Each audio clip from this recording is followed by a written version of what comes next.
Good morning students. Continue with the next concept. पुढचा जो concept आहे बेटा, आपला थेरी पार्ट थोडासा चालू होतोय. तो म्हणजे त्याच्यातला पहिला कन्सेप्ट आहे व्होल्टेज रेग्युलेशन. याची फक्त छोटीशी डेफिनेशन आहे. ठीक आहे, डेफिनेशन काय आहे ते नीट लक्ष द्या. त्यासाठी आधी फॉर्म्युला लिहून घेतलाय. फॉर्म्युलावरनं त्याची डेफिनेशन तुम्हाला इझिली लक्षात येईल. ठीक आहे, व्होल्टेज रेग्युलेशन म्हणजे काय असतं? Change in the secondary voltage. Minus आलाय ना, मायनसचं मिनिंग काय झालं? चेंज आहे. चेंज आहे तर कशातला चेंज आहे?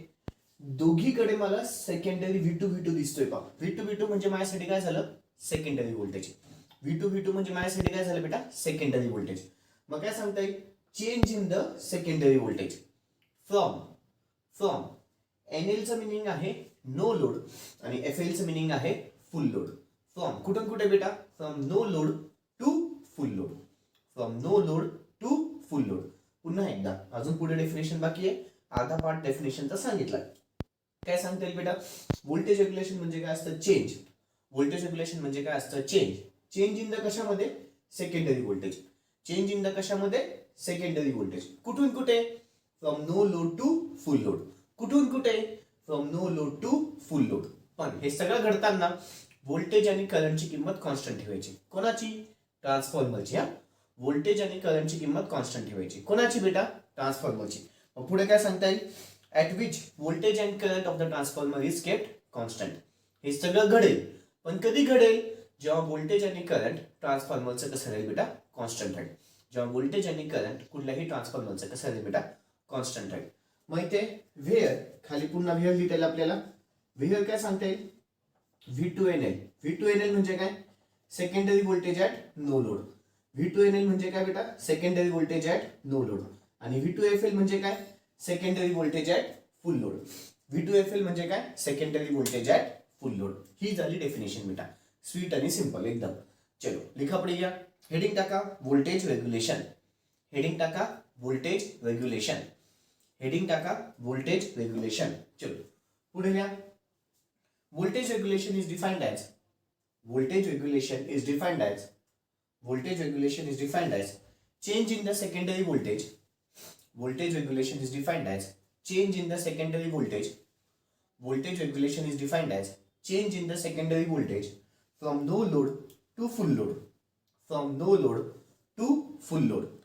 From no load to full load. From no load to full load at which the voltage and current of the transformer at which the voltage and current of the transformer at which the voltage and current of the transformer at which the voltage and current of the transformer is kept constant. At which the voltage and current of the transformer is kept constant. At which the voltage and current of the transformer is kept constant.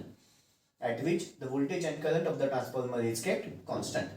खाली लिहा where V2NL is equal to where V2NL is equal to secondary voltage at no load. Where V2NL is equal to secondary voltage at no load.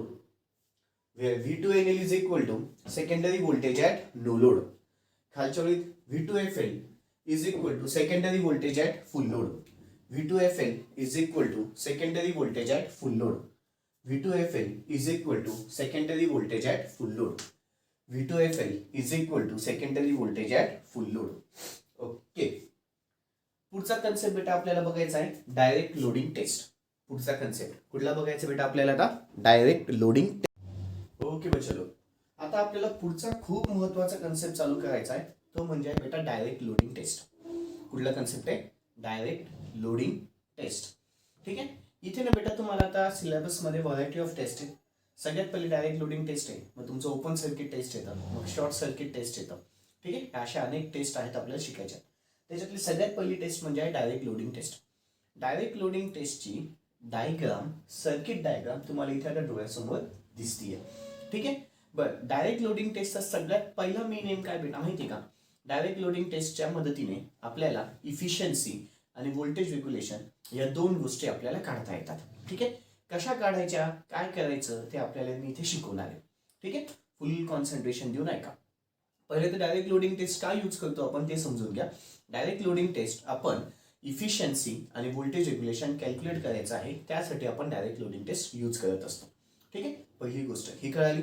बरं, पुढे अजून सांगायला गेलं तर direct loading टेस्टमध्ये ना बेटा, किंवा ह्या कुठल्याही टेस्ट असू द्या, ओपन सर्किट टेस्ट असू द्या, शॉर्ट सर्किट टेस्ट असू द्या, त्यानं बेटा आपण एक एक्सपेरिमेंट परफॉर्म करतोय लॅबोरेटरीमध्ये, असं एकंदरीत लक्षात घेऊन घ्यायचं. ठीक आहे, एकंदरीत म्हणजे तुमचं हे ऍक्च्युली एक्सपेरिमेंटलचा पार्ट आहे, पण तो आपल्याला सिलेबसमध्ये त्यांनी घेतलेला आहे. ठीक आहे, ओके. आता मी ते तुम्हाला फिगर बद्दल थोडंसं बोलणार आहे. डायरेक्ट लोडिंग टेस्ट, पहिले तर पॉईंट सांगितला की ही यूज का होते बेटा, इफिशियन्सी आणि व्होल्टेज रेग्युलेशन फाइंड करण्यासाठी. पुढचा मुद्दा, डायरेक्ट लोडिंग टेस्ट म्हणजे फिगरमध्ये जर तुम्ही ऑब्झर्व केलं तर सगळ्यात पहिले तुम्हाला तिथे व्हॅरिएक दिसतोय बेटा, दिसतोय. व्हॅरिएक काय असतो की त्यांनी नाही का बेटा, आपण ते असं मूव्ह होतं. व्हॅरिएक एक डिव्हाइस आहे, त्याने तुम्ही रेजिस्टन्सची किंमत व्हॅरी करू शकता, इथे इंडक्टन्सची पण किंमत व्हॅरी होऊ शकते. इथे व्हॅरिएक काय यूज केले बेटा, इथे व्हॅरिएक यासाठी यूज केले in order to keep the primary voltage to be constant. इथे व्हॅरिएक याच्यासाठी, व्हॅरिएक म्हणजे काय, चेंज. व्हॅरिएक याचं मिनिंगच काय बेटा, चेंज. ठीक आहे, इथे मी चेंज करू शकतो. ठीक आहे, इथे मी असं ते डिव्हाइस असतं की तुम्ही इथे नाही का व्होल्टेज तुमचं चेंज होईल, असं चेंज करा की ज्याच्यामध्ये तुमचं प्रायमरी व्होल्टेज काय व्हायला पाहिजे, कॉन्स्टंट व्हायला पाहिजे, चेंज होता कामा नाही. पुन्हा एकदा तिथे लिहिलेलं बेटा फिगरमध्ये सगळं दिसतंय. व्हॅरिएक is used in order to keep the primary voltage to be constant. Variac is used in order to keep the primary voltage to be constant. पुढचा मुद्दा जर तुम्ही पुढे बघितलं तिथे तुम्हाला A1 दिसतंय. A1 म्हणजे काय बेटा, emitter 1 at the primary side, आणि A2 पण दिसतंय, emitter 2 at the secondary side. 1 म्हणजे प्रायमरी आहे, 2 म्हणजे सेकंडरी, एवढं लक्षात घ्या. A म्हणजे काय, एमिटर आहे. एमिटरचं काय काम असतं बेटा, in order to measure the current. एमिटरचं काय काम असतं, in order to measure the current. मग A1 काय करेल, A1 हा एमिटर आहे म्हणजे तो करंट मेजर करेल, पण कुठल्या साईडचा बेटा, प्रायमरी साईडचा. A2 म्हणजे काय, एमिटर 2 आहे, तो कुठे आहे, सेकंडरी साईडला आहे. बरोबर, तो कुठल्या साईडला आहे, सेकंडरी साईडला आहे. मग तो काय करेल, करंटच मेजर करेल, पण कुठल्या साईडचा, सेकंडरी साईडचा. म्हणजे A1 A2 कळालं. A1 A2 काय, A1 काय करेल बेटा, प्रायमरी करंट मेजर करेल, A2 काय करेल, सेकंडरी करंट मेजर करेल.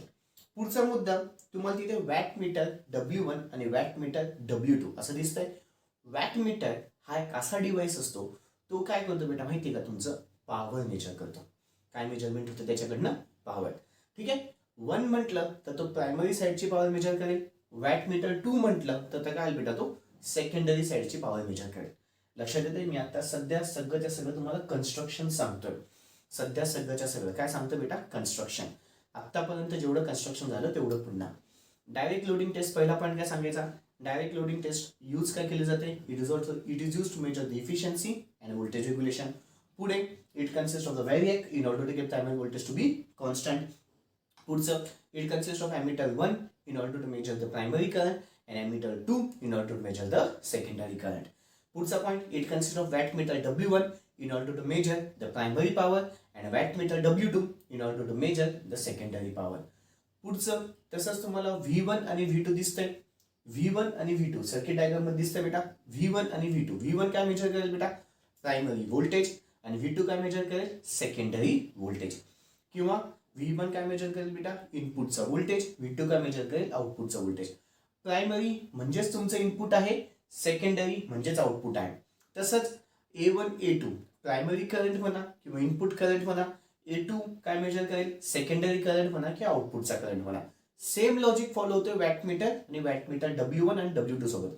वॅटमीटर W1 काय मेजर करेल बेटा, प्रायमरी पॉवर म्हणजेच इनपुटची पॉवर, आणि वॅटमीटर W2 काय मेजर करेल, सेकंडरी पॉवर म्हणजेच आउटपुटची पॉवर. लक्षात आलं बेटा, खूप महत्वाचे मुद्दे सांगितले. ठीक आहे, एक गोष्ट याच्यामध्ये फिक्स झाली, प्रायमरी म्हणजेच तुमचं इनपुट साइड आहे, सेकंडरी म्हणजेच तुमची आउटपुट साइड आहे. कळालं बेटा, हे सगळंच्या सगळं जे काही मी तुम्हाला सांगितलं, हे सगळंच्या सगळं काय होतं बेटा, तुमचं कन्स्ट्रक्शन. कुणाचं कन्स्ट्रक्शन बेटा, डायरेक्ट लोडिंग टेस्टचं. डायरेक्ट लोडिंग टेस्टचं एवढंच नाही तर याच्यामध्ये अजून एक तुम्हाला लोड रेजिस्टन्स पण दिसतोय. लोड दिसतोय बेटा, लोड, त्या तिथे काय कनेक्ट करणार बेटा, लोड रेजिस्टन्स आपण तिथे कनेक्ट करू. तिथे काय कनेक्ट करू, लोड रेजिस्टन्स. आता कन्स्ट्रक्शन बद्दल सगळंच्या सगळं मला तुम्हाला एक्सप्लेनेशन झालं. आता बेटा मला इफिशियन्सी कॅल्क्युलेट करायची. आता आपण एक्सपेरिमेंट परफॉर्म करतोय असं लक्षात घ्या, आणि त्याच्यामध्ये तुम्हाला इफिशियन्सी कॅल्क्युलेट करायची असं लक्षात घ्या. इफिशियन्सी कॅल्क्युलेट करत असताना सगळ्यात पहिले तुमच्या डोक्यात इफिशियन्सीचा फॉर्म्युला पाहिजे. इफिशियन्सीचा फॉर्म्युला काय, output power upon input power. Output power कशाने मेजर करतो, वॅटमीटर. वॅटमीटर W2 म्हणजेच माझी सेकंडरी पॉवर झाली, म्हणजेच माझी ती आउटपुट पॉवर झाली. कन्स्ट्रक्शन मध्ये आत्ताच सांगितलं. वॅटमीटर W1 म्हणजेच माझी प्रायमरी पॉवर झाली, म्हणजेच माझी ती इनपुटची पॉवर झाली. ठीक आहे, ओके. आता कसं मेजर करायचं लक्षात घ्या. Procedure to finding the efficiency. आधी मराठीमध्ये सगळं कन्सेप्ट एक्सप्लेन करून टाकतो, मग इंग्लिशमध्ये बघू. सगळ्यात पहिल्यांदा काय करा बेटा, पॉवर सप्लाय बंद करा. सगळ्यात पहिल्यांदा पॉवर सप्लाय बंद करा. पॉवर सप्लाय बंद केल्याच्या नंतर तुम्हाला ज्याच्यासाठी किंवा ज्या लोडसाठी तुम्हाला इफिशियन्सी कॅल्क्युलेट करायची असेल तो लोड आउटपुट साईडला जोडा. सेकंड महत्वाचं काम काय बोललो, ज्या लोडसाठी तुम्हाला इफिशियन्सी कॅल्क्युलेट करायची आहे तो लोड आउटपुट साईडला जोडा. जोडलं. आता पुन्हा switch on the power supply. आता काय करा, switch on the power supply. Switch on power supply केल्याच्या नंतर वॅटमीटर W2 च्या इथे तुम्हाला काहीतरी पॉवर भेटेल, ती आउटपुट पॉवर असेल. वॅटमीटर W2 च्या इथे तुम्हाला काहीतरी आउटपुट पॉवर भेटेल, काहीतरी पॉवर भेटेल, ती कुठली पॉवर असेल बेटा, आउटपुट पॉवर. तसंच वॅटमीटर W1 च्या इथे पण तुम्हाला काहीतरी पॉवर भेटेल, ती कुठली पॉवर असेल, इनपुटची पॉवर. वॅटमीटर W1 च्या इथे पण तुम्हाला काहीतरी पॉवर भेटेल, ती कुठली असेल, इनपुटची पॉवर. मला काय एकदा आउटपुट पॉवर भेटली आणि एकदा इनपुट पॉवर भेटली, मला इफिशियन्सी कॅल्क्युलेट करता येईल. मला काय एकदा आउटपुट पॉवर भेटली आणि इनपुट पॉवर भेटली की मला इफिशियन्सी कॅल्क्युलेट करता येते. पुन्हा एकदा इफिशियन्सी कशी कॅल्क्युलेट करायची बेटा, सगळ्यात पहिले पॉवर सप्लाय बंद करायचा. पॉवर सप्लाय बंद केल्याच्या नंतर सगळ्यात पहिले तुम्हाला ज्या लोडसाठी इफिशियन्सी कॅल्क्युलेट करायची असेल तो लोड तुम्ही आउटपुट साईडला जोडा. जोडला. पुढे जोडल्याच्या नंतर पुढे काय केलं बेटा तुम्ही आता की पॉवर सप्लाय ऑन केला. पॉवर सप्लाय ऑन केल्याच्या नंतर वॅटमीटर W2 च्या मदतीने तुम्हाला पॉवर भेटेल, सेकंडरी पॉवर, तीच तुझी आउटपुट पॉवर असेल. वॅटमीटर W1 च्या मदतीने तुला प्रायमरी पॉवर भेटेल, त्यालाच तू इनपुट पॉवर असं नाव देशील. या दोघी पॉवर भेटल्या की मग तुला इफिशियन्सी कॅल्क्युलेट करता येईल बाय युझिंग द फॉर्म्युला कुठला, efficiency is equal to output power upon input power. Efficiency is equal to कुठला फॉर्म्युला बेटा, output power upon input power. कळालं, एवढं सिंपल आहे. ही झाली procedure for finding the efficiency. पुढचा मुद्दा, procedure for finding the voltage regulation. Procedure for finding the voltage regulation. थोडी प्रोसेस लेंदी याची. Procedure for finding the voltage regulation. पुन्हा सगळ्यात पहिले switch off the power supply. ठीक आहे, आणि आता काहीच लोड कनेक्ट करू नका, लोड लावूच नका आउटपुट साईडला, लोड लावूच नका, लोड लावूच नका. आणि पुन्हा switch on the power supply. आणि काय करा, switch on the power supply. Power supply on करा. पॉवर सप्लाय ऑन केल्याच्या नंतर मला सेकंडरी साईडला एक व्होल्टेज भेटेल, सेकंडरी साईडला व्होल्टेज भेटेल. ठीक आहे, त्या व्होल्टेजची रिडिंग मेजर करा. ते जे कुठलंही व्होल्टेज भेटेल ना त्याला काय नाव देईल, secondary voltage at no load. त्या व्होल्टेजचं नाव काय देईल, secondary voltage at no load. का, मी आधीच काय केलंय, काही लोड जोडलेला आहे का बेटा, नाही. जर मी लोडच जोडलेला नाहीये तर सेकंडरी व्होल्टेजच्या इथे पण मला व्होल्टेज भेटेल, पण ते secondary voltage at no load voltage असेल. ते व्होल्टेज कुठलं असेल, secondary voltage at no load असेल. पुढे पुन्हा switch off the power supply. आता ज्या लोड लावायचे ते लोड लावा. लोड लावलं, पुन्हा switch on the power supply. ठीक आहे, switch on the power supply केलं. पुन्हा आता तुला मला सेकंडरी साईडला व्होल्टेज भेटेल, पण ते व्होल्टेज कुठलं असेल, secondary voltage at full load. ते व्होल्टेज कुठलं असेल, secondary voltage at full load. म्हणजे पहिले switch off the power supply केला, लोड काढून फेकून दिला, व्होल्टेज मेजर केलं, ते व्होल्टेज कुठलं झालं, secondary voltage at no load.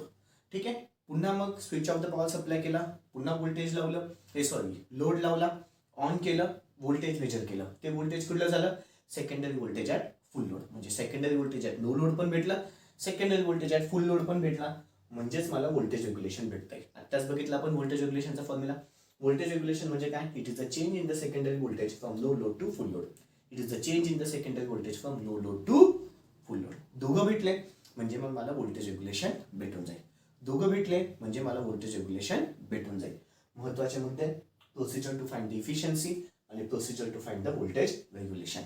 Procedure to find the efficiency आणि procedure to find the voltage regulation. कळालं बेटा, मोठं उत्तर आहे. ठीक आहे, व्यवस्थित शांततेमध्ये लिहून घ्यायचं आहे. काय काय लिहिलं आपण, सगळ्यात पहिले डायग्राम, मग कन्स्ट्रक्शन बद्दल बोललो, procedure to find the efficiency बोललो आणि procedure to find the voltage regulation बोललो.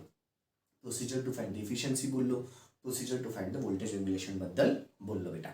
ठीक आहे, ओके. आता हेडिंग टाका सगळेजण, डायरेक्ट लोडिंग टेस्ट. हेडिंग टाका, डायरेक्ट लोडिंग टेस्ट. याच्यावरती क्वेश्चन घ्यायचा बेटा. Explain in detail the direct loading test method. Explain in detail the direct loading test method. Explain in detail the direct loading test method. Explain in detail the direct loading test method for finding the performance. For finding the performance of a single phase transformer. For finding the performance of a single phase transformer. For finding the performance of a single phase transformer. For finding the performance of a single phase transformer. और मध्ये क्या? और मध्ये अजून एक question लिहा. Explain with circuit diagram the direct loading test on a single phase transformer. Explain with circuit diagram the direct loading test. Explain with circuit diagram the direct loading test. Explain with circuit diagram the direct loading test on a single phase transformer. On a single phase transformer. On a single phase transformer. Comma there. How the efficiency and regulation at a given load condition. How the efficiency and regulation. How the efficiency and regulation. How the efficiency and regulation at a given load condition. At a given load condition is determined. How the efficiency and regulation. How the efficiency and regulation at a given load condition. At a given load condition is determined. At a given load condition is determined. Okay. Video pause करायचा आहे, शांततेमध्ये ती figure काढून घ्यायची आहे. Video pause करायचा आहे, शांततेमध्ये ती figure काढून घ्यायची आहे. व्हिडिओ पॉज करायचा आहे, शांततेमध्ये ती फिगर काढून घ्यायची आहे. ओके. अपेक्षा ठेवतो ती फिगर झाली असेल. अपेक्षा ठेवतो ती फिगर झाली असेल. ओके. आता कन्स्ट्रक्शन खालच्या ओळीमध्ये घ्या. Construction. Construction. The above figure shows the setup to determine the efficiency and voltage regulation. The above figure shows the setup. The above figure shows the setup to determine the efficiency and voltage regulation. The above figure shows the setup to determine the efficiency and voltage regulation. To determine the efficiency and voltage regulation by using direct loading test method. By using direct loading test method. By using direct loading test method. What's the point? It consists of the variac across the single phases supply. It consists of the variac. It consists of variac connected across the single phases supply. It consists of the variac. It consists of variac connected across the single phases supply. It consists of variac connected across the single phases supply. In order to keep the primary voltage to be constant. In order to keep the primary voltage to be constant. In order to keep the primary voltage to be constant. In order to keep the primary voltage to be constant. पुढचा point घ्या. Ammeter A1 is used to measure the primary current. Ammeter A1. Ammeter A1 is used to measure the primary current. And ammeter A2 is used to measure the secondary current. Ammeter A1 is used to measure the primary current and ammeter A2 is used to measure the secondary current.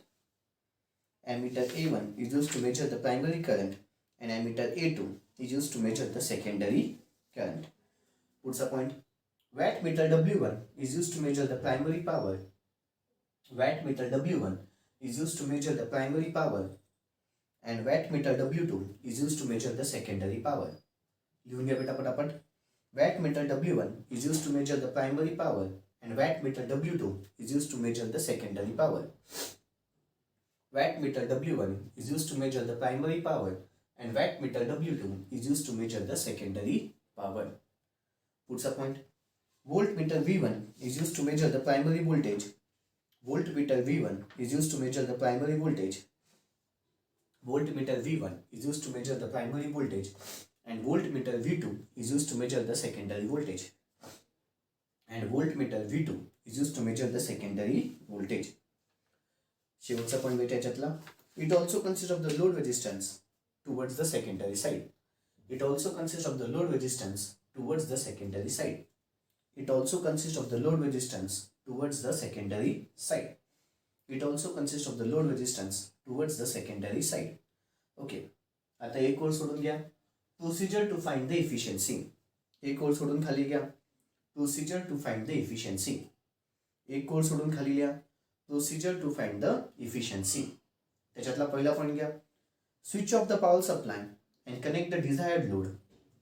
त्याच्यातला पहिला point, switch off the power supply and connect the desired load. Switch off the power supply and connect the desired load whose efficiency is to be measured. Whose efficiency is to be measured. Whose efficiency is to be measured. Switch off the power supply and connect the desired load whose efficiency is to be measured. Puts a point. Switch on the AC supply and adjust the variac.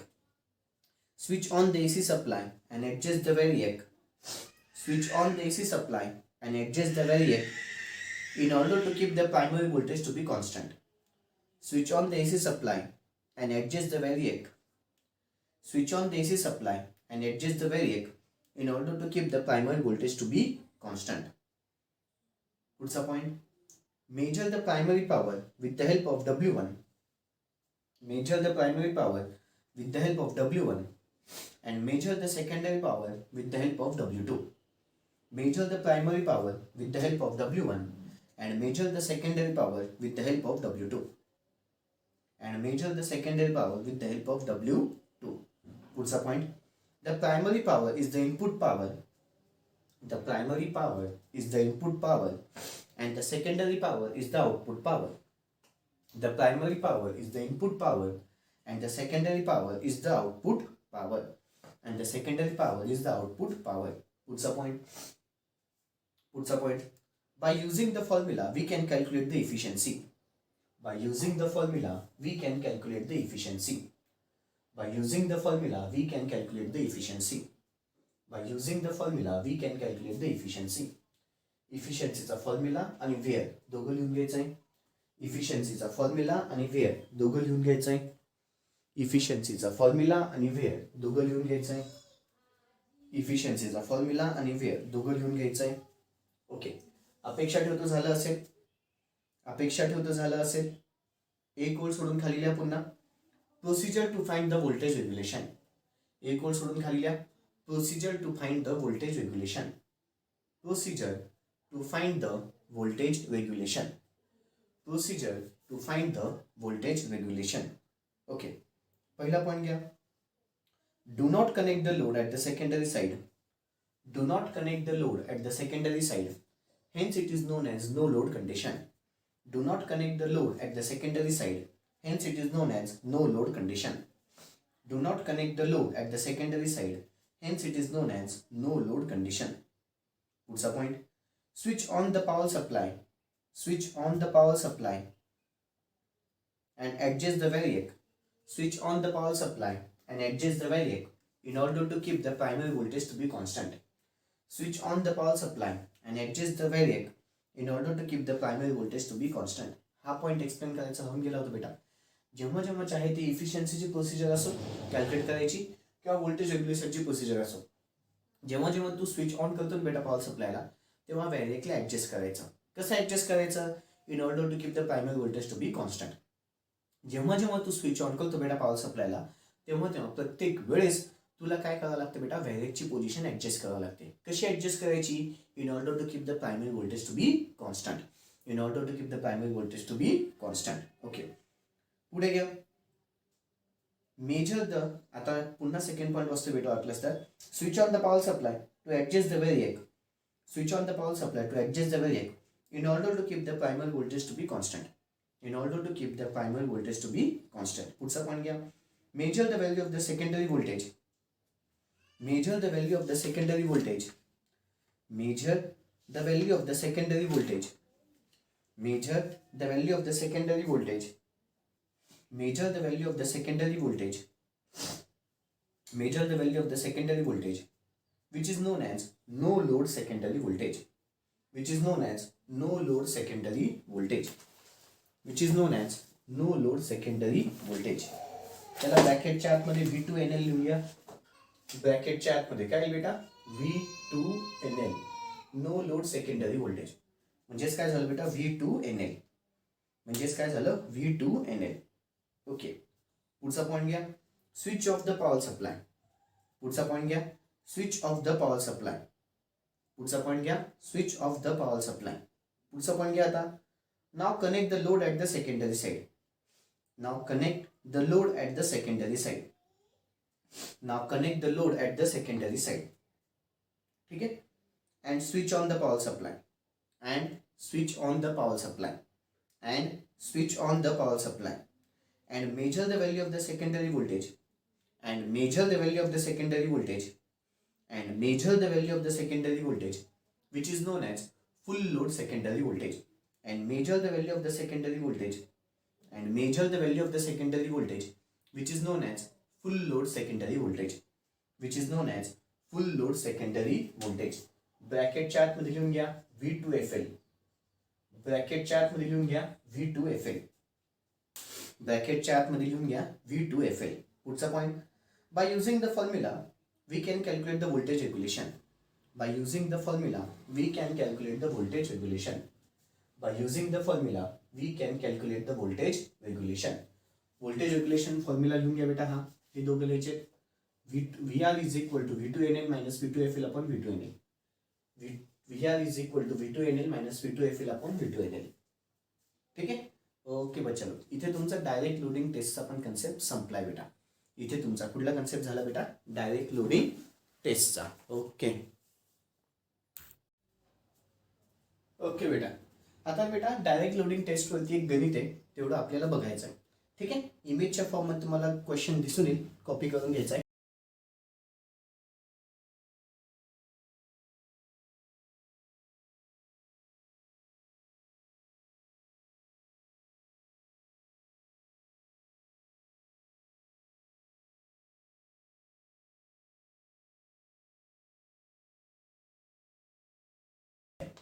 इमेजच्या फॉर्ममध्ये तुम्हाला question दिसून येईल, copy करून घ्यायचा आहे. अपेक्षा ठेवतो question झाला असेल. अपेक्षा ठेवतो क्वेश्चन झाला असेल. पहिले तर काय म्हणते बेटा? Draw the experimental setup to perform the direct loading test. मग आता सगळ्यात पहिलं काम तुमचं, तुम्हाला इथे होमवर्कसाठी बेटा एक्सपेरिमेंटल सेटअप तुम्हाला इथे काढायचा आहे. एक्सपेरिमेंटल सेटअप म्हणजे काय? तर डायरेक्ट लोडिंग टेस्ट मध्ये जी आपण फिगर काढली होती ना बेटा, कन्स्ट्रक्शन साठीची फिगर काढली होती पहा, इथेच तुम्हाला दिसली होती. ठीक आहे. तीच फिगर तुम्हाला इथे पुन्हा काढायची. एक्सपेरिमेंटल सेटअप म्हणजे. ठीक आहे. ओके. पुढे काय म्हणतोय तो? On 3 kVA. मी त्याच्यासाठी जागा सोडतो फिगरसाठी. kVA ची किंमत किती बेटा? 3 kVA. ओके. पुढे व्होल्टेजची किंमत आहे, म्हणजे E1 इज इक्वल टू किती म्हणतोय तो? 220 volt. E2 is equal to किती म्हणतोय बेटा? 110 volt. E2 is equal to किती म्हणतोय? 110 व्होल्ट. E1 ची किंमत 220 व्होल्ट आहे, E2 ची किंमत 210 व्होल्ट आहे. याच्यावरनं पुढे काय म्हणतोय बेटा तो? Also state the performance to get the efficiency and voltage regulation of the meter reading. Of the meter reading. इथे मला इफिशियन्सी किंवा व्होल्टेज रेग्युलेशन काढायचं नाहीये बेटा. इथे मला सगळ्यात महत्वाचं, इथे तुम्हाला I1 आणि I2 काढायचे आहेत. पण I1 I2 काढताना त्याची एक रेंजच्या फॉर्म मध्ये येते. ती रेंज तुम्ही अझ्युम करून घ्यायची आहे. त्या रेंज काय करायच्या आहेत? अझ्युम करून घ्यायच्या आहेत. जसं की आता इथे E1 दिलेला आहे, त्यालाच मी नाव V1 नाव देऊ शकतो, त्यालाच मी नाव V2 देऊ शकतो. मग याच्यामुळे मला एक रेंज भेटेल. Range of V1. V1 म्हणजे काय बेटा? व्होल्ट मीटर V1 जो असतो ना, जो प्रायमरी साईडला कनेक्टेड असतो. फिगर बघा, तुम्हाला लक्षात येत असेल मागची. रेंज ऑफ V1 म्हणजे व्होल्ट मीटर V1 आहे, त्याच्यामध्ये काहीतरी रेंज असेल. त्याची रेंज मी इथे पकडतो 0 व्होल्ट टू 250 व्होल्ट. आता 0 व्होल्ट टू 250 व्होल्ट अशीच का पकडली? तर शून्यापासून 220 आहे, तर 250च्या आतमध्ये येते. 250च्या आतमध्ये, म्हणून 0 ते 220 व्होल्ट पर्यंत एक रेंज पकडली. व्होल्ट मीटर म्हणा किंवा ॲमीटर म्हणा, ह्या रेंज मध्ये काम करतात बेटा. हे कसे काम होतात? रेंजेस मध्ये काम होतात. मग range of V1 Tu calculate केली, तशीच रेंज ऑफ V2 तुला सांगता येईल. अंदाजे कुठलीही घे. Range of V2. Range of V2. Range of V2. V2 ची रेंज 0 व्होल्ट टू किती घेतो बेटा? 150 व्होल्ट घे किंवा 200 व्होल्ट घे, काही वांधा नाही. 110 त्याच्या आतमध्ये येणारच आहे. ठीक आहे. मग आता तुला काय काढायचंय? I1 आणि I2. I1 I2 पण त्याच्या पण रेंज काढायच्या आहेत. I1 I2 पण त्याच्या पण काय करायच्या आहेत बेटा? रेंज. मग आपल्याकडे एक फॉर्म्युला आहे, kVA is equal to V1 into the I1. आठवतंय? kVA is equal to V1 into the I1. मग kVA त्याला divided by V1 is equal to I1, म्हणजेच I1 is equal to kVA upon खाली किती आलं बेटा V1. आता kVA तुमच्याकडे आहे का नाहीये? आहे. केव्हीए ची किंमत किती बेटा? 3 केव्हीए. याचं कन्वर्शन इथे करायचं होऊन गेलं 3 × 10⁻³ VA. म्हणजेच मग इथे 3 × 10⁻³ अपॉन V1. V1 ची किंमत किती बेटा? 220. 220. मग इथे तुला I1 भेटेल. कॅल्क्युलेशन्स करा. किती आहे? 3 × 10⁻³ एका ब्रॅकेटमध्ये 3 × 10⁻³ त्याला डिवायडेड बाय 220. किती आलं बेटा? 13.63. 13.63 एम्पियर. मग पुन्हा जर तुला रेंज काढायची असेल, रेंज ऑफ I1 तुझ्या मर्जीने घे, which is equal to range of I1 काय? 0 एम्पियर टू 15 एम्पियर. चालेल बेटा? 0 एम्पियर टू 15 एम्पियर तो I1 त्याच्या रेंजमध्ये येतोय. तसंच जसं मी I1 काढला तसंच आता मी I2 पण काढेल. I2 चा डायरेक्ट फॉर्म्युला लिहून घेतो, KVA upon V2. KVA upon V2. पुन्हा 3 × 10⁻³ एका ब्रॅकेटमध्ये त्याला डिवायडेड बाय V2. V2 ची किंमत किती बेटा? 110. V2 ची किंमत किती आली? 110. कॅल्क्युलेशन्स करा. I2 ची किंमत ब्रॅकेटच्या आतमध्ये 3 × 10⁻³ ब्रॅकेट कम्प्लीट त्याला डिवायडेड बाय 110 खालच्या ब्रॅकेटमध्ये किती आलं? 27.27. 27.27 काय एम्पियर. मग पुन्हा इथे रेंज काढायचं म्हटलं तर पुन्हा रेंज ऑफ कोणाची बेटा? I2 which is equal to 0 ampere to काय सांगते बेटा? 30 एम्पियर घेता येईल. 0 एम्पियर टू कुठपर्यंत बेटा? 30 एम्पियर. मला या गणितामध्ये रेंज काढणं महत्वाचं आहे.